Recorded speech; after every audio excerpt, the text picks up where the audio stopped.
Alright, Stacci Squad, how you guys doing today? So, today there will be no gaming stream. I don't know if I will do one tonight.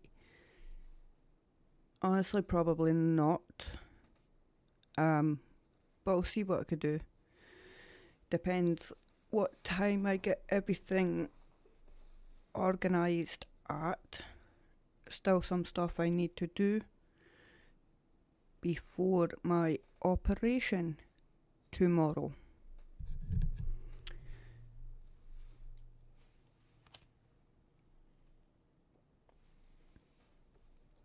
So today is a different stream.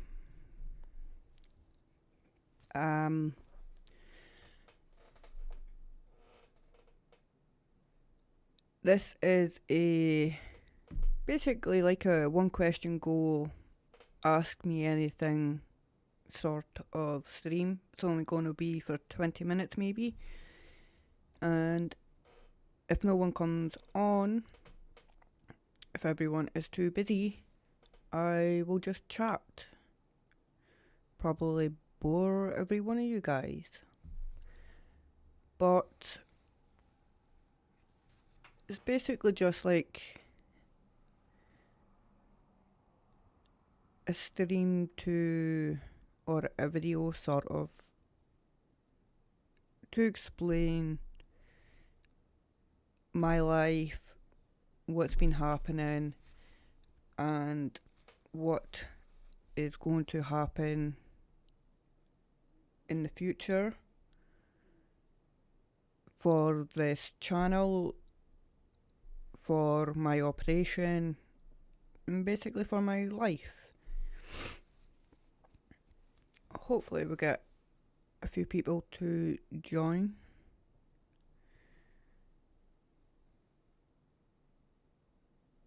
But like I said, if not, I will just chat away.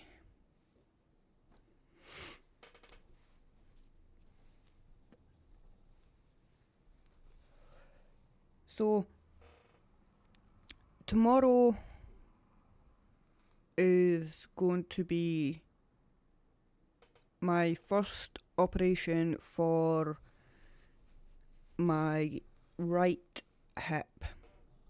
I have had the left one done previously, a few years ago. Same operation. So what they do is you got your IT band that runs right down the hip, and mine's, because of my Ehlers-Danlos syndrome, it stretches all my muscles and basically tears those muscles and ligaments and everything else.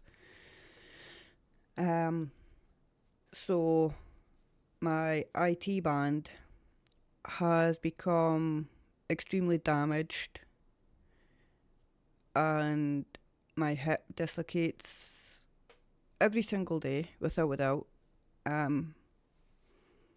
Probably up to 10 times a day, which is extremely painful and uncomfortable. So yeah, it's called I can't even remember the name of it right now.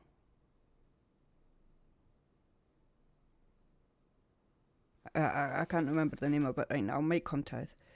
But what he's going to do is, you've got your IT band, so he's going to cut out the damaged part, which is quite a big section, stitch it back together,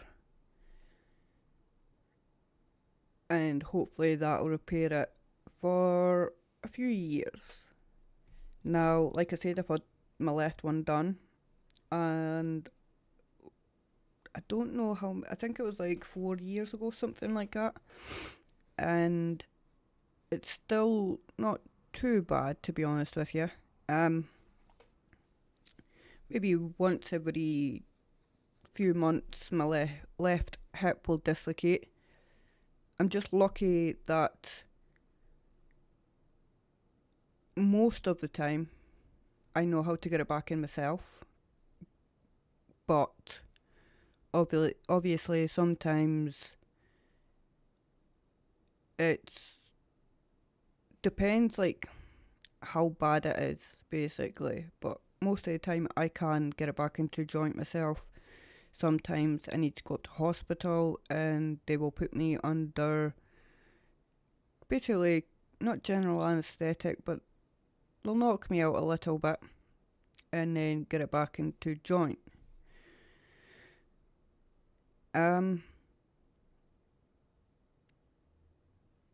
So yeah, that's what he's going to be doing tomorrow. It's not a massive operation, but having both of your shoulders fused, your left hip already done, and now the right hip, it's extremely hard for me to like use crutches to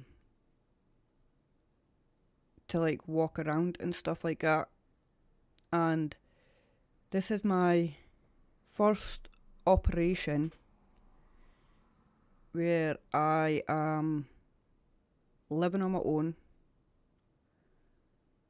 only me and my daughter. My mum passed away, so obviously I don't have her to help me or support me, anything like that. And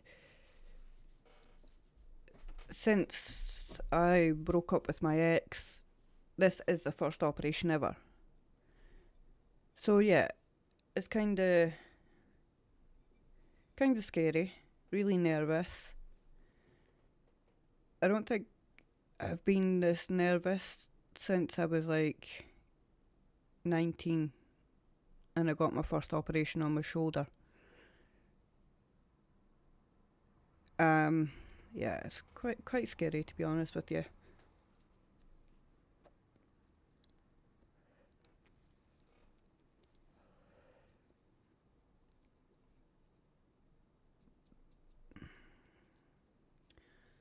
Yeah, I'm actually really nervous.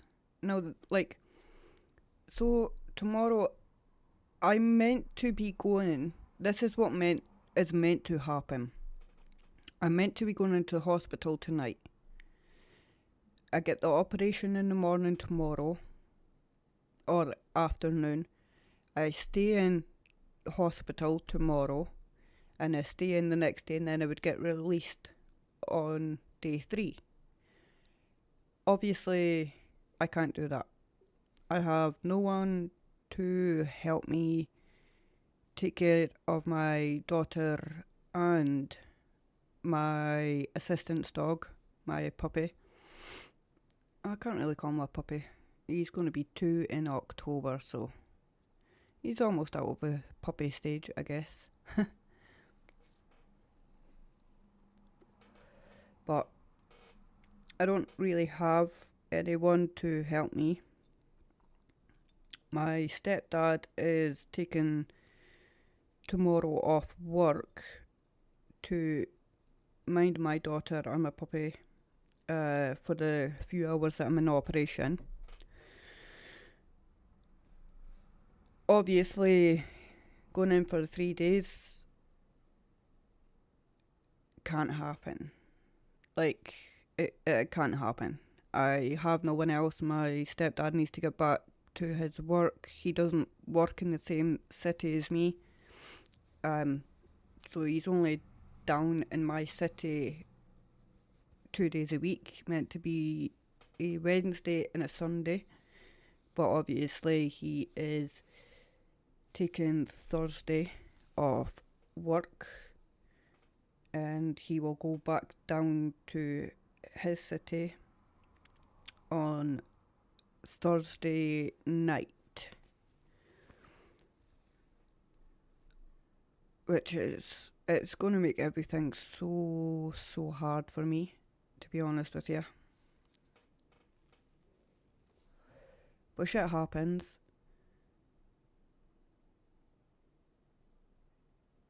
There's nothing much that I can do about it. Like, I don't really have many friends that like live here. Um, Obviously my mum passed away. My dad passed away. Well, my mum passed away October last year, so it's still pretty fresh. And my dad passed away when I was 13. So, don't really have any family. I do have my brothers, but my oldest brother, he has a baby now, so he's a baby, a wife, and he's obviously busy with his stuff. My gran doesn't really talk to me anymore because of what happened at, well, with my mum's funeral.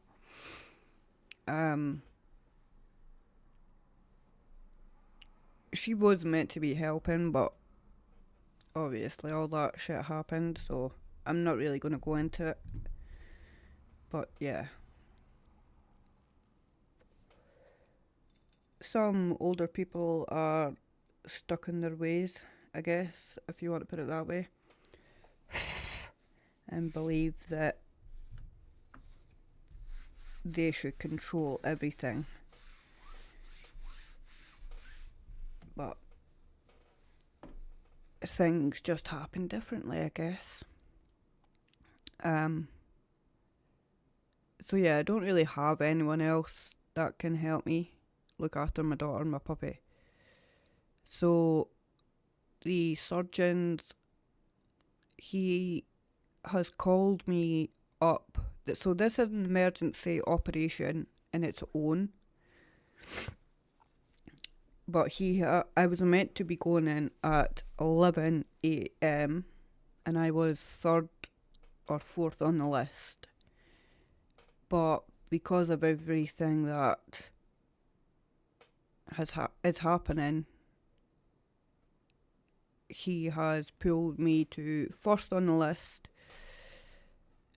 And then, like, the earlier I get in, the earlier they could send me home.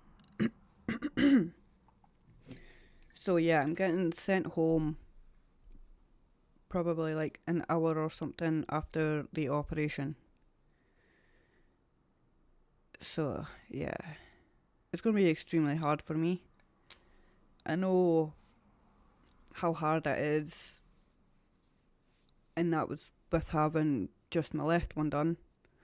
My right hip wasn't too bad back then. So I know how bad it is with trying to walk, move, even standing up off of your sofa or your bed is extremely hard and extremely painful. Now back then I was with my ex-partner and he would obviously help me like get up and get to the bathroom and stuff like that, but like I said, I don't have anyone. So I know it's going to be a lot worse this time. But you've got to do what you've got to do in this lifetime. I know that there is no cure for my illness. So I just got to get on with it, I guess.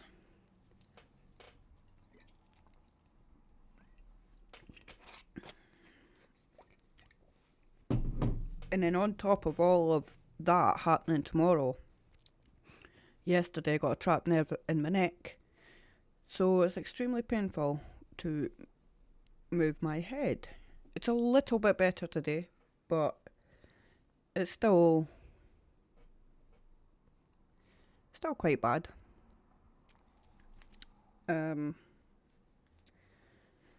Yeah. So I need to do quite a few things before tomorrow. Still got to finish cleaning the house, go in the shower. Obviously that will be like late tonight. It's got to be kind of, obviously I've got to be up at the hospital for 7:30 in the morning, so I will need to wake up at like 6 a.m. I'm not gonna jump in the shower at that time of the morning. It's not good. Excuse me. It's not good for your body. Well, for me, like it's just not feasible. You're meant to have a shower that morning of the operation, but obviously I can't because it's so early. So I'm gonna have one as late as I can tonight, and then come 12 o'clock, I need to stop drinking, eating. I'm allowed to have little sips of water, and that is all. And tomorrow we go in for it. So yeah, it's quite scary.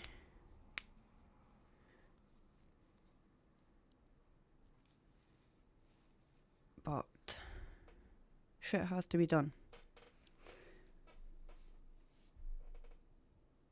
I have I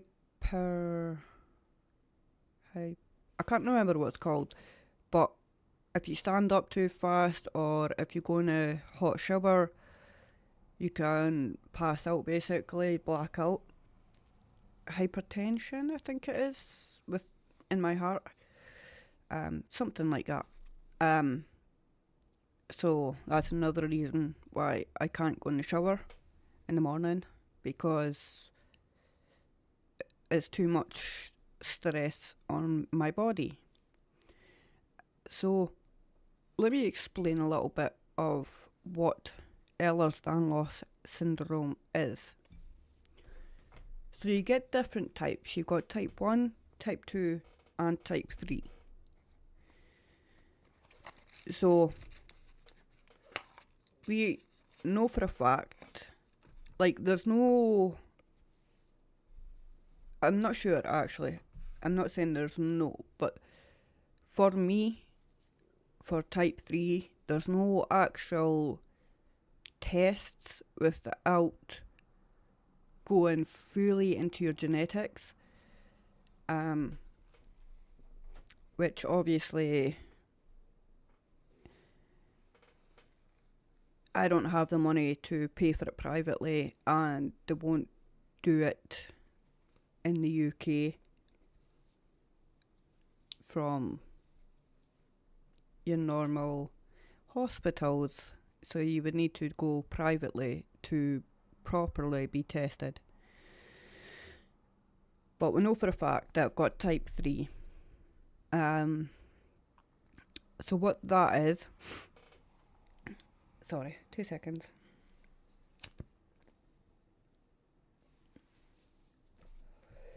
So what Ehlers-Danlos syndrome type 3 is, it's a lack of collagen in your muscles, which means all my muscles stretch and tear. Now your heart, your lungs, all of those insides, we'll not go into them at all. Even like your bowels, like I'm not going to go right into it, but yeah, you understand what I mean. All of your major organs are muscles, so they are slowly stretching and tearing, and I recently got a heart, what was it called? what's it called when you get a baby? When you have a baby? Ultrasound. I had a heart ultrasound, and they were able to tell that my I think it was the aortic valve, something like that. But mine's is thicker than normal because it has been like stretching and tearing. So to repair itself, it makes it go thicker and thicker and thicker, which means the blood isn't passing around my body as much as it should be. And that's probably another reason why I have hypertension and a blackout. But it's not too bad. It could be worse, to be honest with you. So that's pretty much type 3. Now, I don't know what type 2 is, to be honest with you. I've not really researched that much. But type 1 is most dangerous. That messes with your blood vessels and a lot more. I've not done much research because I figured out, like, the more research I do, the more I freak myself out about it, to be honest with you. So I just take it like day by day if anything happens, and then we deal with it, and if not, that's good. But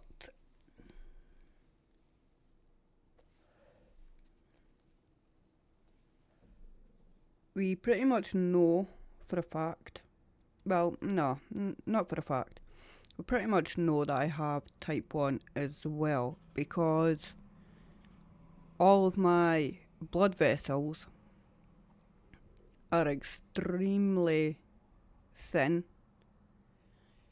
So when they put a cannula in my vein,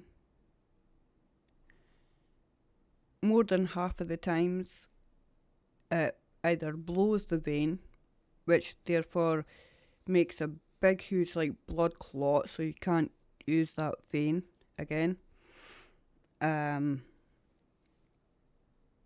or the medication just can't go through it. So most of the time I need to get a special line. It's called I think it was the Pico. Maybe that was something different. I can't remember. I've had so many like things happen, so I think I don't think it is the Pico. I can't remember exactly what it's called, but it goes into your neck, and then it follows that main vein from your neck all the way straight to your heart, and then it puts the medication straight into your heart. So I normally need to get that when I am getting an operation. You need to be awake for that, just in case you feel anything, or if anything goes wrong, you're able to talk to them and tell them. Luckily I've never had anything go wrong with that procedure, so that's good. So yeah, that's one of the main things that I've got from EDS type 1.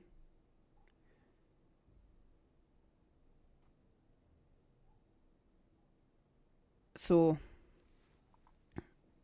that's not like the only things that I have, I guess, if you want to put it that way.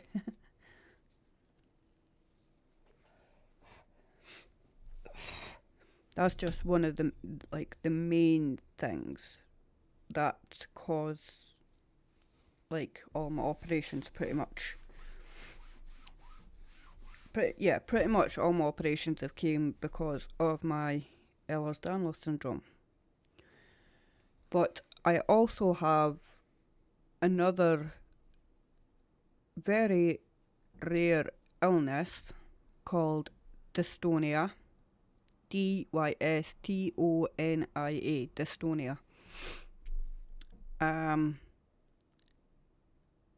What that does is causes. Now, sometimes it could be just a small little twitch in your, maybe for example, your eye or your arm. It makes you twitch uncontrollably. They say that it comes from the brain, but honestly, I done research, and so what happened was when I was 19, one night I was just sitting there with a bunch of our friends, sitting watching Indiana Jones, I think it's called, the Temple Run, something like that. I'm pretty sure that's what it is.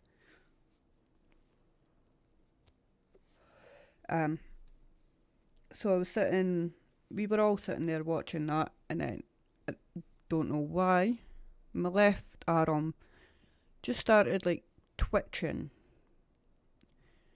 and everyone was laughing, what the fuck are you doing? And I was like, I don't know. And then it slowly started progressing to my left leg as well. The next day, called my mum, took me straight up to the doctors, the GP, and they acted like I was a fucking test monkey. They all came running into the GP room, and I'm not joking, 10 different doctors came running into the room just to see me, because they've never seen it before. That's how rare it is. I only get the rare stuff. It's fucking annoying.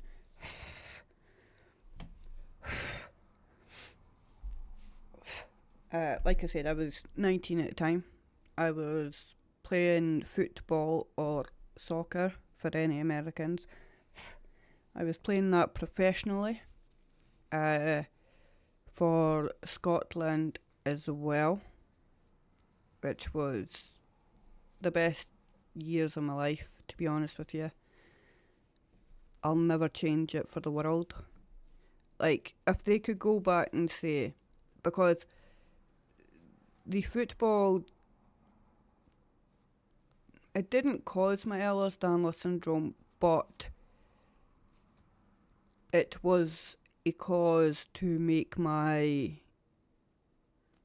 especially my left shoulder, that's what started it and started making it bad. That's what started dislocating it. Went in for a sliding challenge one time, and my left arm got, when you slide, obviously one arm goes slightly behind you, and I didn't know at the time, but I knew something happened, but my left shoulder dislocated, but I went right back in instantly.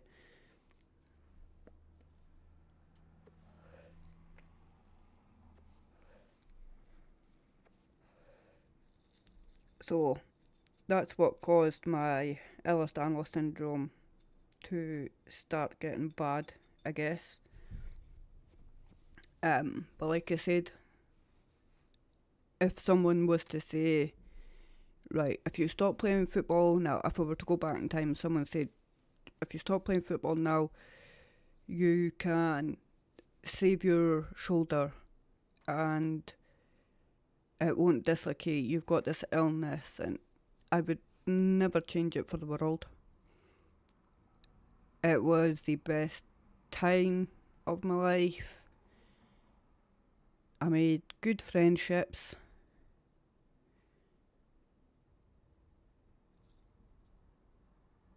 Most of them wouldn't even say hello to me as I walk past the street, but shit happens. You get a lot of jealous people in the world, and a lot of people were very jealous of me playing for Scotland and shit like that. Like, basically how good I was. A lot of people were jealous in my team and stuff, so, and a lot of shit happened, obviously.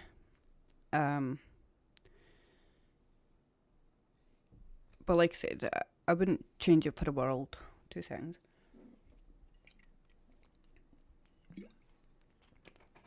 Very dehydrated. Don't know why.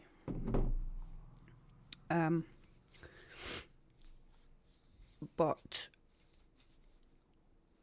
so I was just sitting there one day, 19, and I started twitching. Got to the doctors, the GP, and they says, we don't really know what it is. It could be this, but we don't know.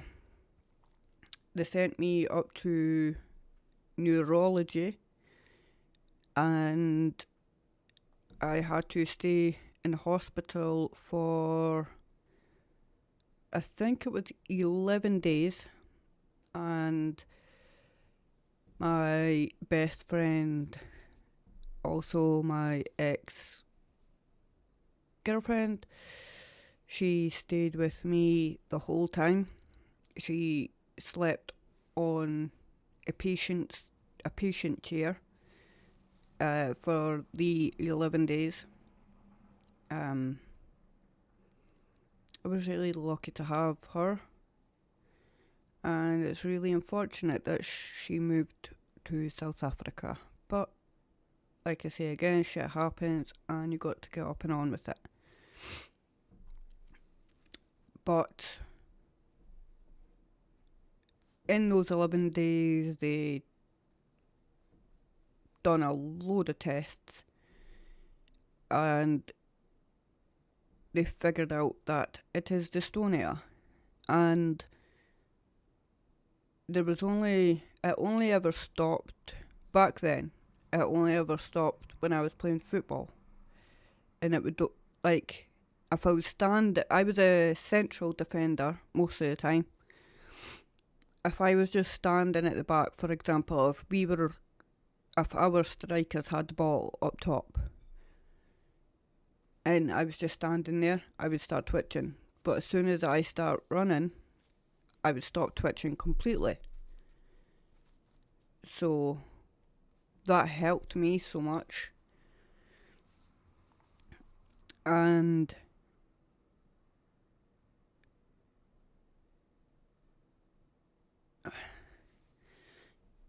thinking about it now,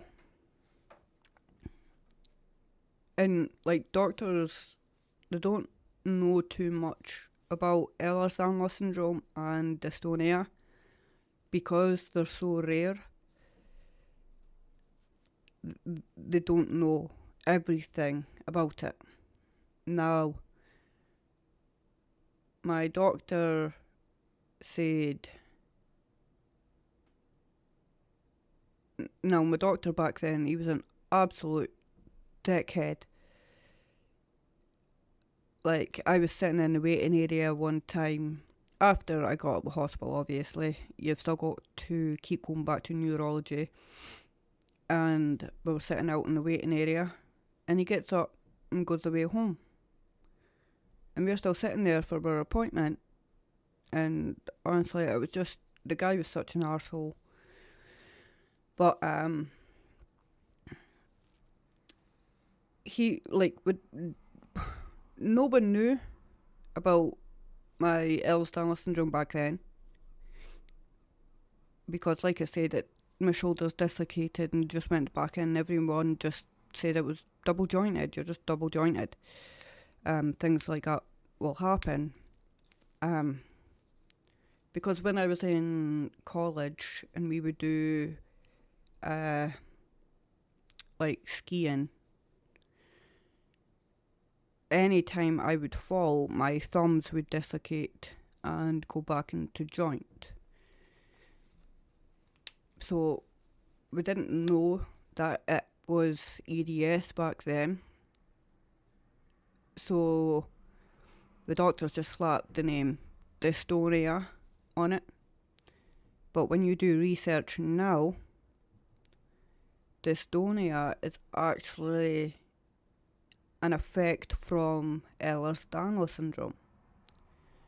So it kind of all ties in. You don't really show much of your Ehlers-Danlos syndrome until you're 18 normally. So it all ties in perfectly with the timing and everything. And now I didn't know I had EDS until I was 23, until I was pregnant with my daughter. And then my surgeon, like I'd had numerous operations beforehand, and my surgeon, Carlos Vigerovitz, always just said, oh, you're just basically double jointed. That's basically what it is. Like I'd had my left shoulder fusion by that point, and he still didn't really tell me exactly what it is. Wasn't until I was reading my daughter's paperwork, and then we figured out that this is what it is, that's what it's called, done some research and everything sort of filled in the blanks, and I understood more of what it was. But yeah, I've got dystonia as well, and then I have epilepsy. So what happens with me is when my brain gets too stressed, or if my body's in too much pain, I will have an epileptic seizure. So it basically shuts off my brain and like stops it. It's like putting a wall up in front of a bright light to stop it. So that's basically my brain and body's way of stopping whatever it is I'm going through at that time, whether it be pain, stress, whatever. That's my body's way of stopping it. So it's not actually like epilepsy, I guess. If I see flashing lights, it doesn't really affect me. There is a chance it could bring on my dystonia, but it doesn't really affect me seizure-wise. So it's like, they call it non-epileptic seizures.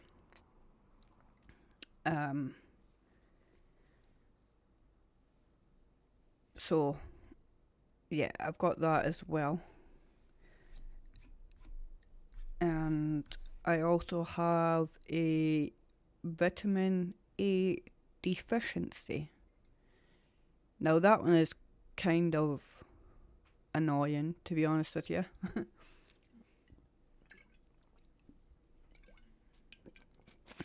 So what that is, 2020, I stopped eating food basically for a long time. I lost a lot of weight, and I didn't know how dangerous it would get, to be honest with you.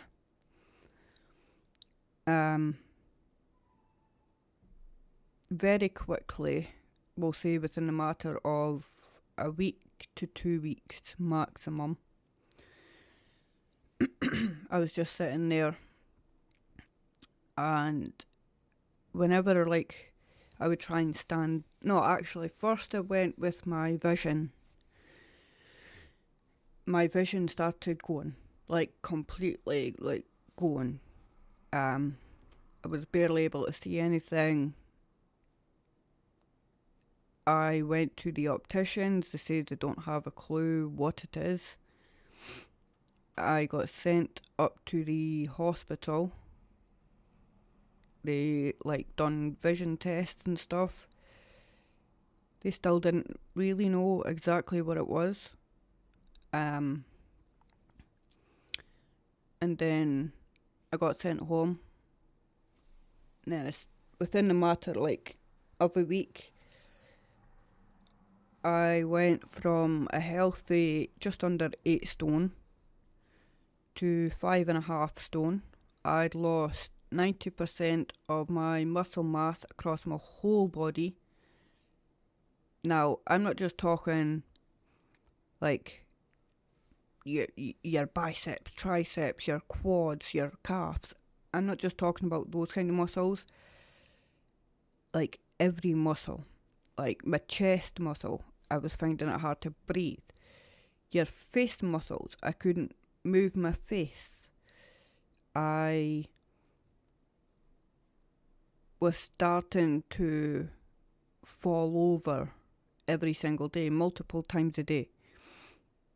I couldn't move my feet or my toes, so I couldn't stand up properly. When I was standing up, I didn't know that I was standing up because I couldn't feel my feet on the ground. So I was just like falling over all the time. And it got to the point where I got rushed into the hospital. They started doing some tests. They thought it was diabetes, but it wasn't. While I was in the hospital, I luckily got sent for another eye exam to this doctor, and I'm so lucky for this doctor because no one else would have thought of it, to be honest with you. He listened to me so much and actually cared, and he didn't just put, oh, she's just anorexic or whatever, she's just not eating, she's just choosing to be that way. Now, the reason I wasn't eating is because every time I did try, I would vomit so much. Like, I'm not joking. Instantly, I put anything in my mouth, I would vomit. And then it would cause me to have like diarrhea and stuff, and it was really messing up with my stomach. I was in a lot of pain with it. I've got IBS. So whenever I tried to eat anything, it really made me ill. But anyway, we'll go back. So I was in the hospital, I was getting this eye exam, and he said, by this point, I wasn't able to see anything. All I could see was colours. I remember like a red, a blue, and sometimes like a purple.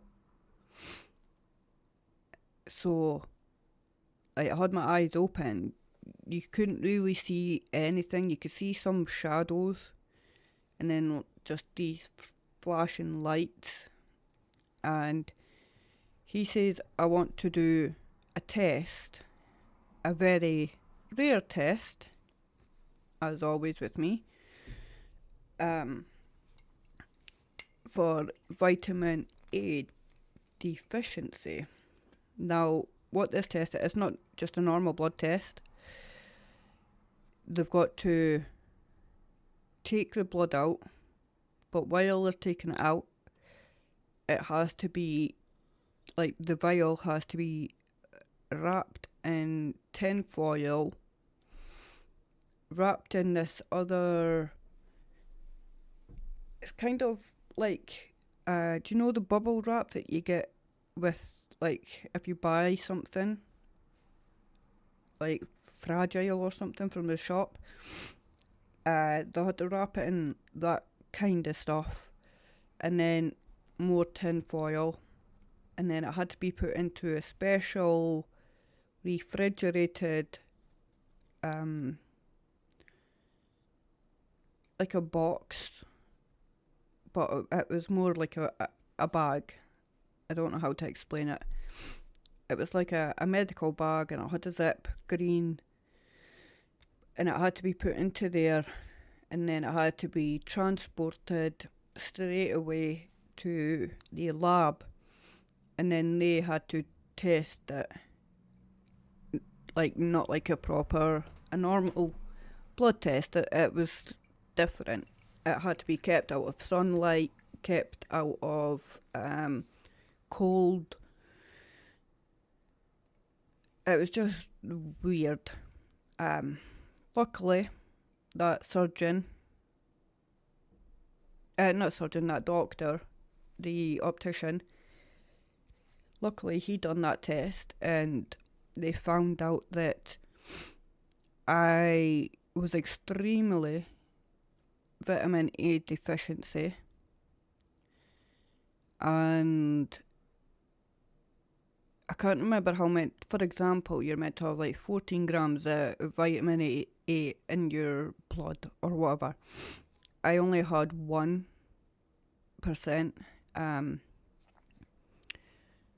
So that was one of the reasons why I was vomiting and stuff. Every time I tried to eat something, my body was fighting against it.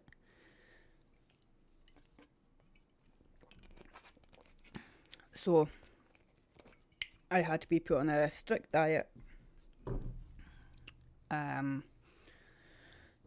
If I started eating too fast, because obviously I was on vitamin A tablets now, so I was starting to be able to eat. And if I ate too fast, I would kill myself. I had to be put on a strict diet, and this is like eventually you'll start regaining your muscles.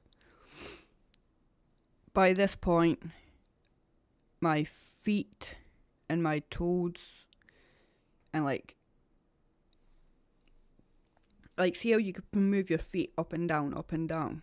I couldn't do that at all. I couldn't feel nothing at all. In my hands and from my knees downwards, couldn't feel nothing at all, apart from extreme burning pain all the time. It was so bad. But yeah, they said that now it's hard because it still affects me to this day, and it will affect me for the rest of my life. They say they don't know if I will ever walk again. Because the nerves were that damaged, especially like in my feet and my lower legs, that they might never repair. So I might never walk again. I don't really believe doctors when they say stuff like that. I know they've got to say that in a worst case scenario, but I got told when I was 18 that I would be dead by the time I was 25, and I'm 33, I'm still here, and I'm still going strong. But within, I would probably say like a month or two, I had feeling back everywhere else apart from my knees downwards. I had these weird ass tests that they had to do on my hands and my legs, and my hands, they're not too bad now. I think they said it was like a 3% damage, so you could feel a tiny bit less pain than normal, than what I used to feel in my hands. But as for my lower legs, the nerve damage was completely unrepairable, and it would affect me for the rest of my life. I have certain feeling back in my feet, just like it's weird. You can't feel anything, but you can in like just tiny spots. Like it's weird as anything to say. But from my knee to my ankle, I can't feel a thing. Like, I've had my daughter shoot me with her, it's like a pellet gun in my legs. Nothing at all. She's kicked the shit out of my legs. I can't feel anything at all.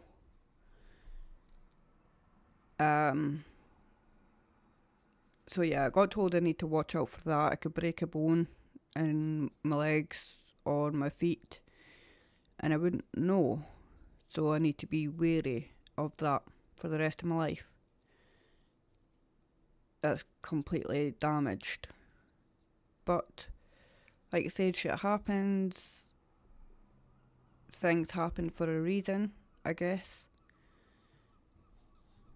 God has these plans, and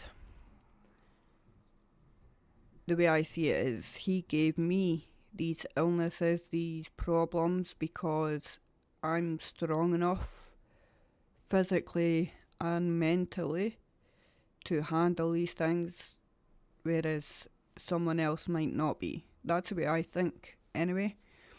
I don't think, oh, why did God give me these illnesses? Like, why couldn't He just give them to someone else? Like, why does it always have to be me? Why have I always got to get these rare illnesses?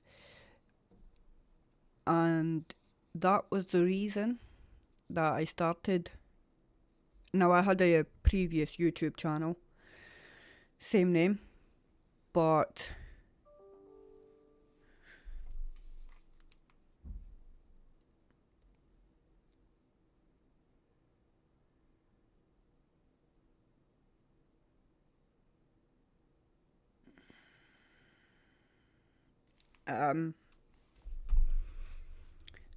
that previous channel got shut down because of one of my surgeons. I shouldn't have, but I filmed one of our meetings,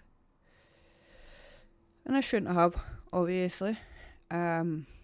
He reported me to YouTube. They just took every single, even though like most of my videos were about me, I feel like they should have just took that one video down.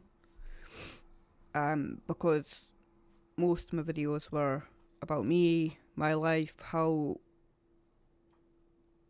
my illnesses affect me. But they didn't. They took the whole channel down. So then I started this one. Like I say, I started my YouTube channel for my illnesses, to give people a word, a help. I've had loads of people come to me and ask me, like, how do you do it? How do you deal with it? And I give them my advice on how I handled it, how I would have handled it, how I would have changed this or that. And I'm glad that I'm still doing some of these types of videos sometimes. I think it's good to give people an ear to listen to, a voice that has been through what they're going through.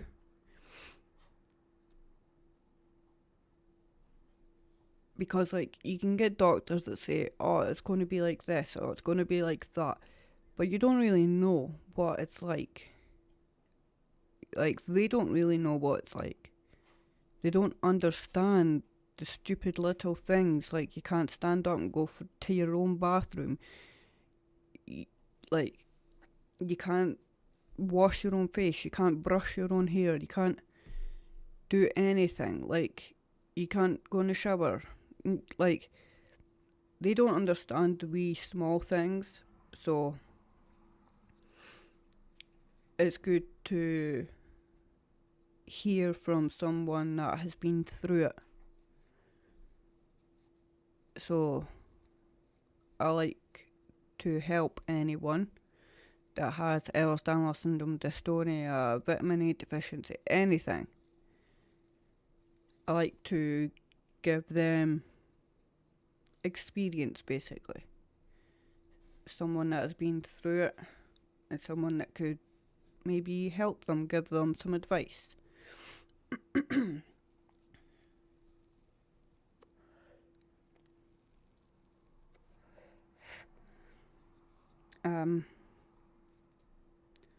But I'm still on vitamin A tablets every single day. I will need to take them for the rest of my life. If I don't take them, obviously my vitamin level will drop again, and then everything will start going back. Like, we tried for a little bit for me to, once I was well and everything like that, we tried to like start cutting down on my vitamin A tablets, but the vision problems started coming back very quickly, and then I was getting the pain, the burning sensation in my legs, particularly my feet, my hands. So yeah, it's not going to work. I'm going to be on them for the rest of my life, which isn't like a bad thing, I guess. Shit happens again.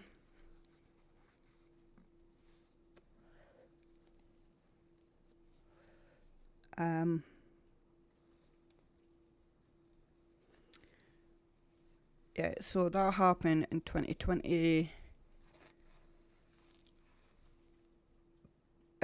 That was in August of 2020 that I was in the hospital. By January 2021, I was looking great, feeling great. I had muscle. Like, I was doing 2 or 3 workouts a day, like proper workouts. I was putting on weight. I was doing really well, and someone didn't like that I was doing well. I got manipulated, blamed for everything.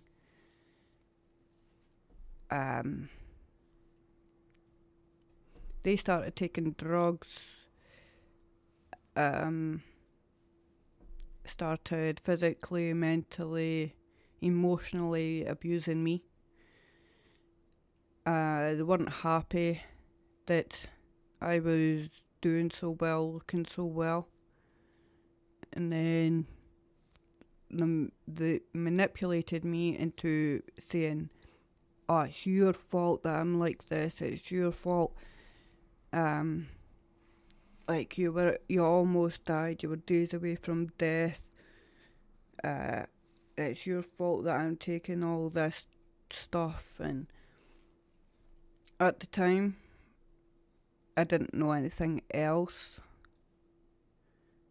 so I just went with it. Um, for over 3 months, I got mentally, physically, emotionally, every kind of abuse you could think about. Took my bank card.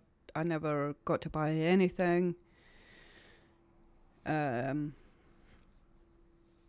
Also took my daughter from me. Wouldn't let me see her. A lot of shit happened. Now, admittedly, and I've never said anything, I was speaking to another guy, but for me and that person, we were not in a relationship anymore. I had slept on my sofa for 4 years. So we were basically just roommates, if you want to call it like that. Like, there was no kissing, there was no, you know what I mean, with that 3-lettered word. There was none of that. There was no closeness, there was no hugging, there was no I love you. There was nothing for 4 years. So, like I said, we were basically just roommates. So yeah, I was talking to another guy, not from here, not from the UK, but a lot of shit happened in 2021. Eventually, that person found out, and like started going absolutely crazy. Took my daughter away, wouldn't let me see her, wouldn't bring her back to my home, and I put up with that for about 2 months. Like, and I'm not just saying, like, you get some people that would maybe look at your phone, look at messages or something. This person took control of my phone all the time. Like, forced me to do shit. Like, it was absolutely crazy. Mentally, like, fucked up in the head. And eventually, my daughter was going back to school in August of 21. Within the matter of like a week, the school ended up calling me because my daughter's attendance was extremely bad. He would never wake up, he would never take my daughter to school, and if he did, she was always late. Like, her attendance was, I think, 27% out of 100. Like, that is so bad.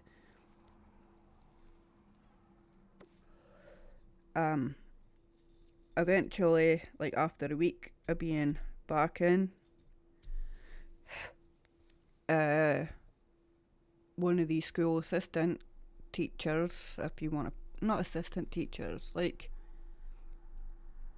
she's a home support person.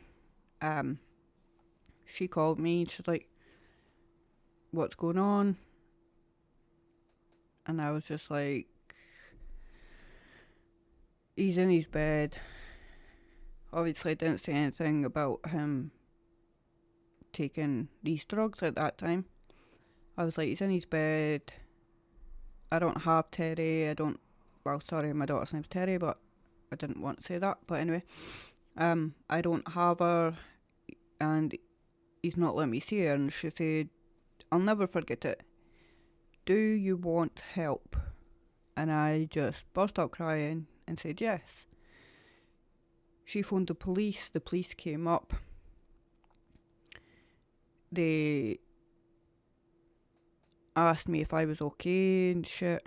I started getting very upset. I explained to them what was happening and that I want my daughter back home.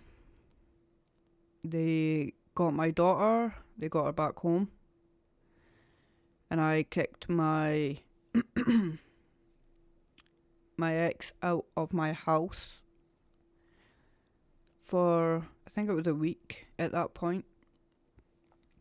And then, no, it wasn't actually, it was only for one night. I'm pretty sure it was at that point. But then I stupidly let him back in for a little bit. Within a short period of time, I realised that that's not the way that I want to live. So I kicked him fully out of my house. It's my house, or was my house. Obviously I've moved now. Kicked him out my house. I got my life back. I got my money back. And even after that, he was still trying to control me, like beyond a joke control me.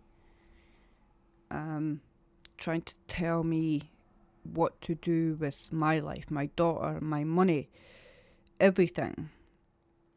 Like, that person was taking my painkillers for himself. That person was taking all my money for himself and drugs. Like, there's a lot more that I could go into, but I won't for YouTube's sake.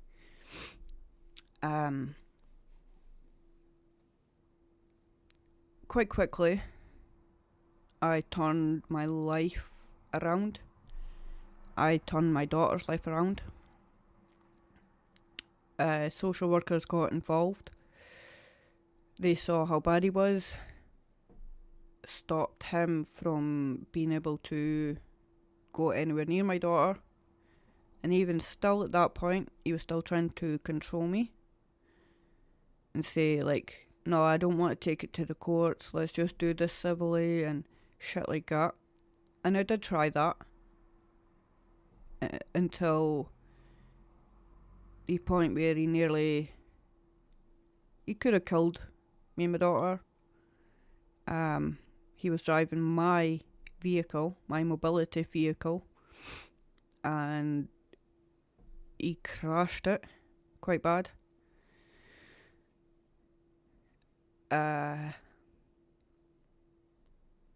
Then the social workers, as I said, stopped him seeing her. And then I started just doing my own thing, not listening to a word that person said, getting on with my life. Took him to court. Basically, he was trying to get custody of my daughter so that I would never see her again. But they realised really quickly that I was the best thing for her. Admittedly, I used to smoke cannabis. I do not do anything like that anymore. Pretty much from a week or two after we broke up, well, I wouldn't say we broke up, I kicked him out. I stopped smoking cannabis. I started doing really well with my life. I won full custody of my daughter. You had 3 chances.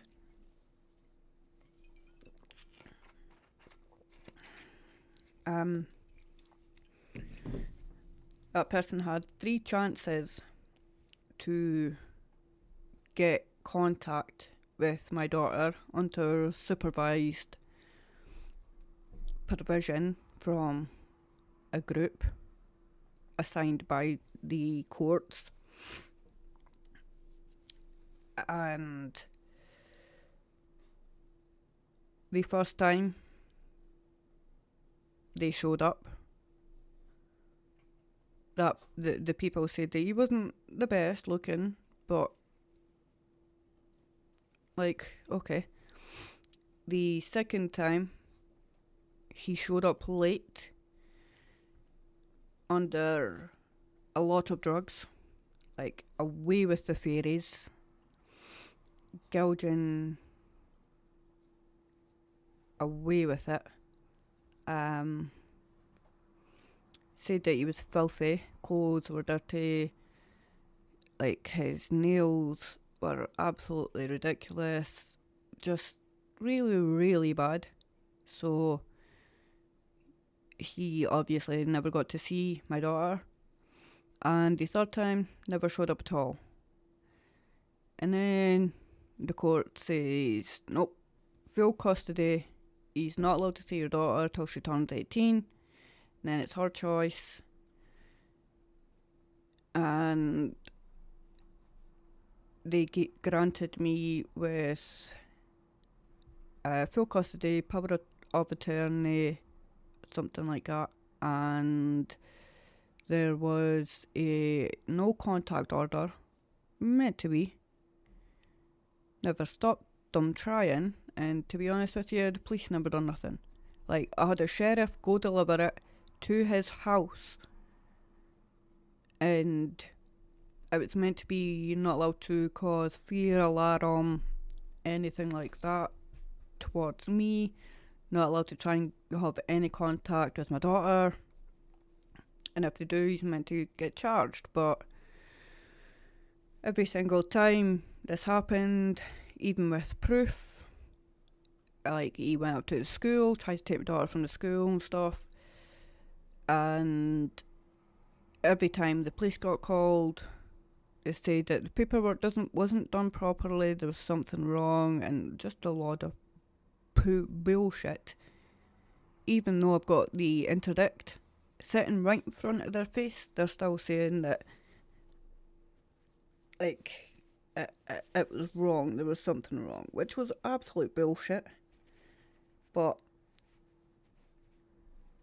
like I said, shit happens, and you've got to learn to somehow adapt and move on. I done that. I moved house. Granted, the weirdest thing ever. Literally, I moved house, and I wasn't telling his family anywhere where I stayed. I didn't know that he had already moved house previously before me, like a month or 2 before me. And then we move into the same street. It is so crazy. So one night I was taking my daughter and myself to the local hospital. I was on my mobility scooter, and that person's mum was sitting outside their house, saw me coming out of mine, phoned me and was like, I know where you stay. He just stays literally up the road from you, on the same street. And I was like, do you know what? Nah, fuck it. I don't care anymore. Like, I'm not running from this person. I'm not scared of this person anymore. And there's nothing that they could say or do to me to make me move out of this house, because this house was kind of like specially made for someone like me. Obviously, I have disabilities, so I can't bend down much. So all the plug sockets were raised a lot higher to like you normally got a light switch in the middle, like on a wall, for example. You've got a light switch in the middle. All my plug sockets are just below that. So like all the plug sockets got raised, the kitchen cabinets and everything, they all got lowered. My kitchen sink and everything was lowered so that I didn't need to. I've got fused shoulders. I can't lift my arms up. Like, I can't even put my arms on top of my head if I wanted to. So this house was adapted for me and my needs. And I said, I'm not running. I'm not doing this. This is my life. And I'm staying here. I don't give a shit. And that person tried to intimidate me very quickly. They realised that it's not going to work anymore. It's never going to work again. And it was the best thing that I've ever done, was moving on, regaining my life, regaining my integrity, showing that I'm not just this disabled person. Like, that person made me feel like, you're disabled. You cannot walk out the house. You cannot go down to the local shop, or you cannot go out without your crutches. You cannot even go sit in the garden. You can't do anything. Like, all you could do is sit in your house and sleep on that sofa and sit there, and you can't do anything. And then I got my life back. I got myself back. And I'm so happy that I done that before my mum passed away. Like, I know I made my mum proud, and I done what's right for myself and my daughter, and I made her so proud. And yeah, I'm so happy that I done all of that before she passed away. In October 2023. Yeah, it's been quite hard, obviously, since then. Don't really have anyone to talk to anymore.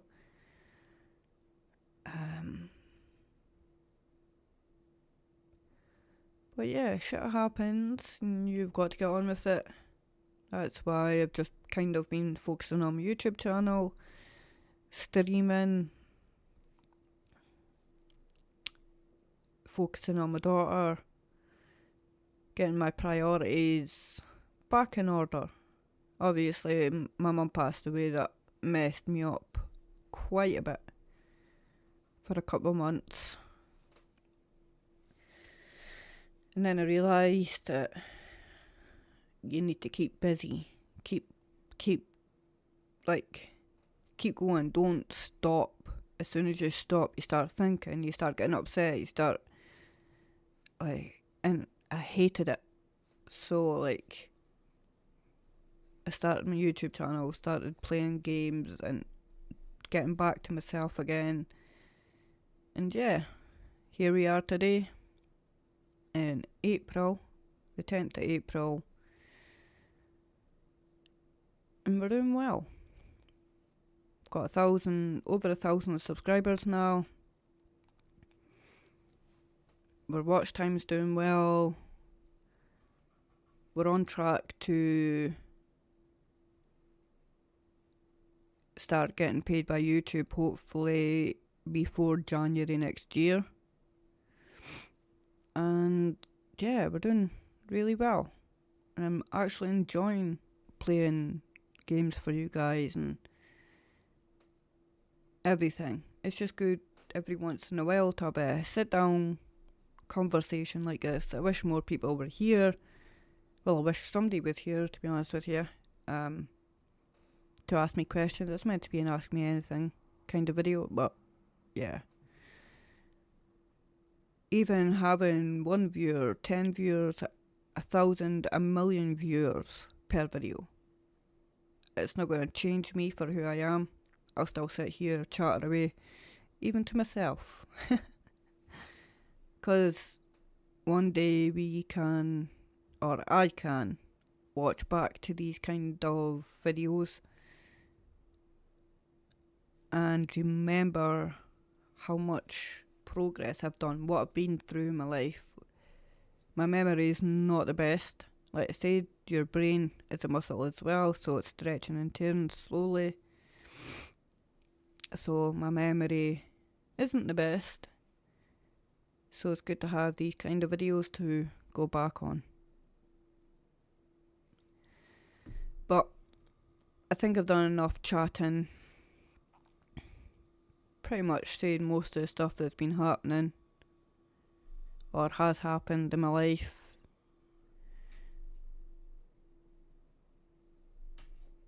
I don't know if we will stream tonight.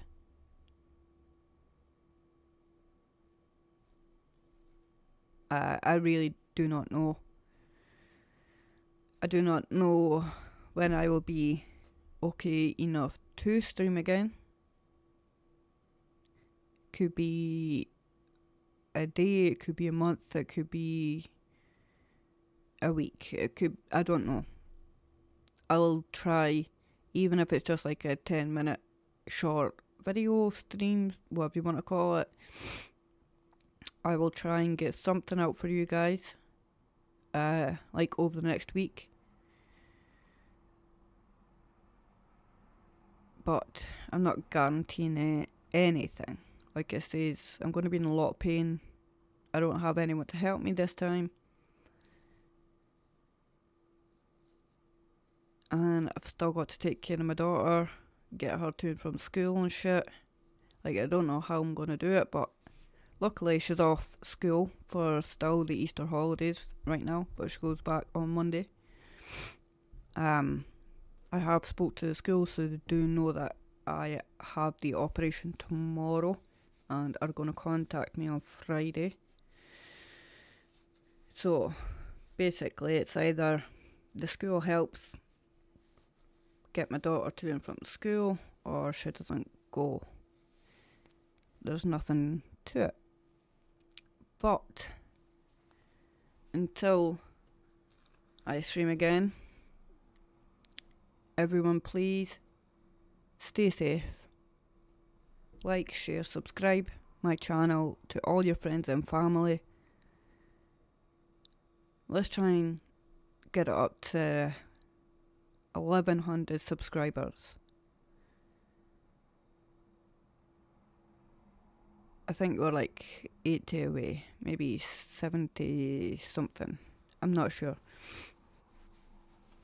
Well, we're up to 1,032 or 33, and then we've went back down to 1,027. I think something like that. So let's try and get up to 1,100.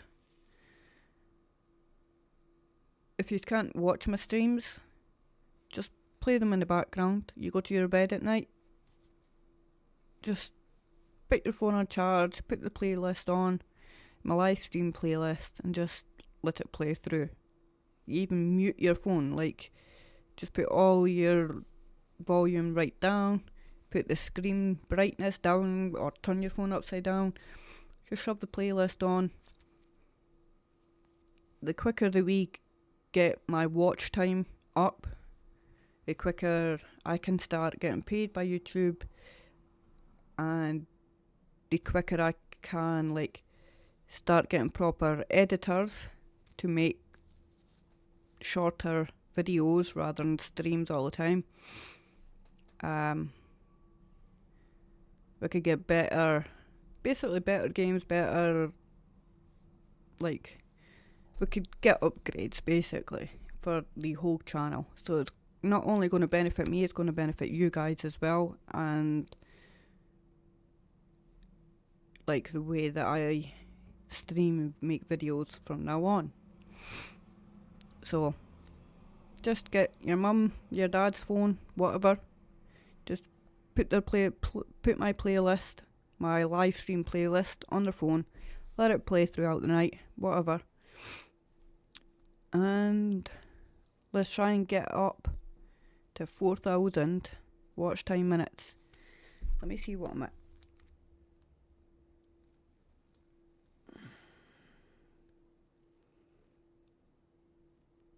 So it's got to be 4,000 watch time minutes within 365 days. So for the past 365 days, we are just under 700 hours watched. It's 636% more than the previous 365 days. And that is only from January, I'm pretty sure.